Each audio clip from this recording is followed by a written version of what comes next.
Today I'm highlighting some discussions about short-term rental versus midterm.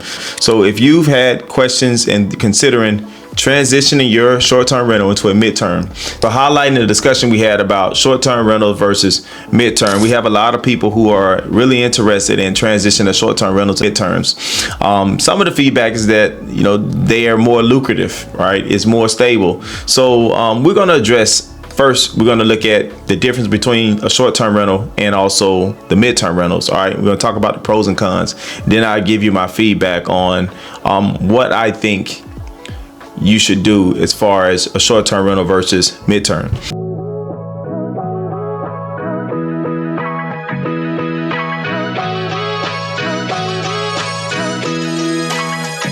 All right, so basically a short-term rental will consist of any lease or any rental that's going to be 1 to 7 days, right? Under 30 days. The management considerations for a short-term rental is that you're going to have, of course, higher turnover. You're going to have higher management costs, more cleaning, more maintenance, and like restocking fees, right? The targeted audience for the short-term rental is going to be, of course, tourists, vacationers, business professionals, and pretty much anything in between.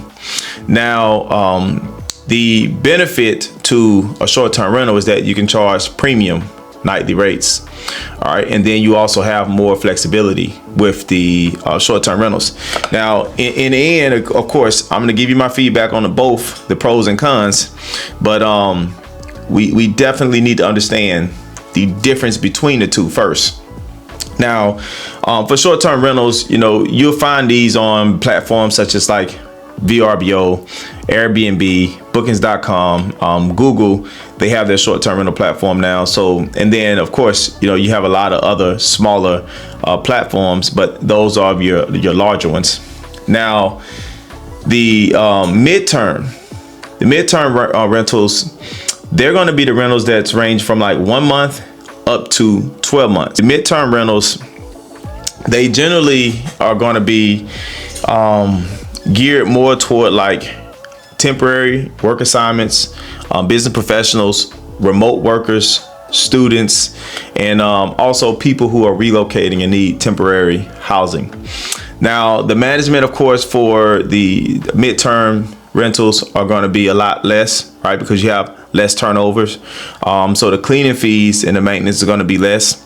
And for the midterm, they use platforms such as like Furnish Finder. You still can use Airbnb. Their midterms on Airbnb. Midterms are anything that's leasing for 30 days up to 12 months. All right. So anything less than 12 months, anything more than other platforms like Zumper, corporate housing by owner.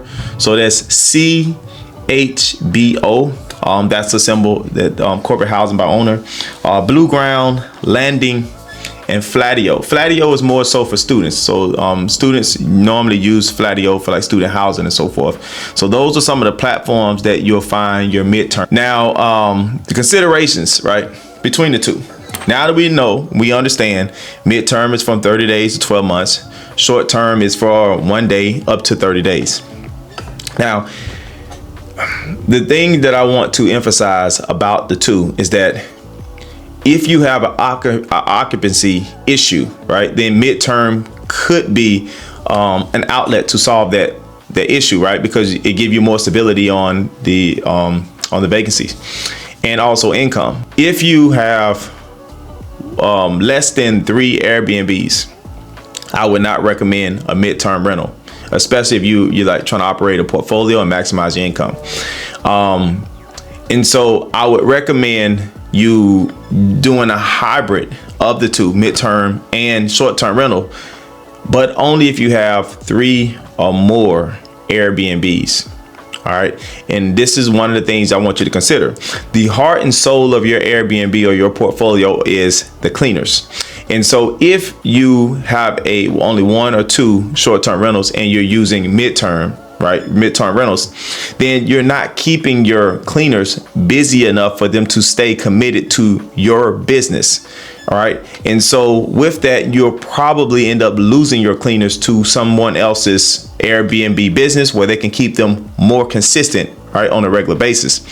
And so That is one thing that you really want to consider, because if you have to continue to shop and find new cleaners because your cleaners keep leaving, you're not keeping them busy enough, then that could be an issue.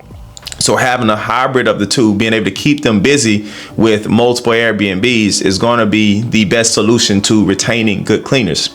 And so also keep in mind that when you are using midterm stay and on platforms like Airbnb and you're using a hybrid, then keep in mind that after a midterm stay is going to kill your algorithm for you to continue to get organic bookings through like Airbnb. And so again, you want to go back and watch the video that I did on how to keep my Airbnb booked, because you'll need to reboot your algorithm to get your Airbnb booked again. All right, to get those future bookings, you'll need to reboot that algorithm. And so there's strategies I talk about how to do that.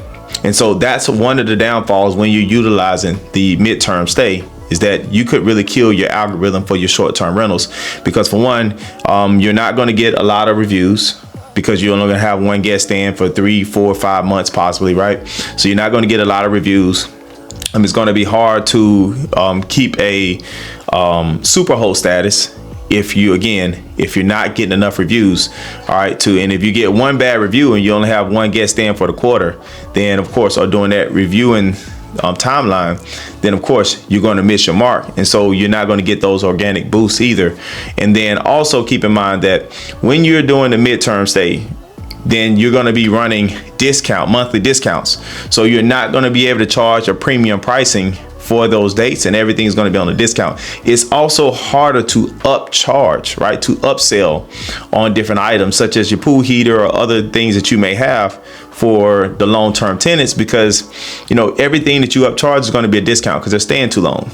All right, so you may be saving on cleaning fees, but you're losing out on. But you may be saving on cleaning fees, and also you're saving on your maintenance costs and your restocking costs, maintenance fees, but you're losing all the opportunities for all the upsell charges, and everything that you're doing is at a discount.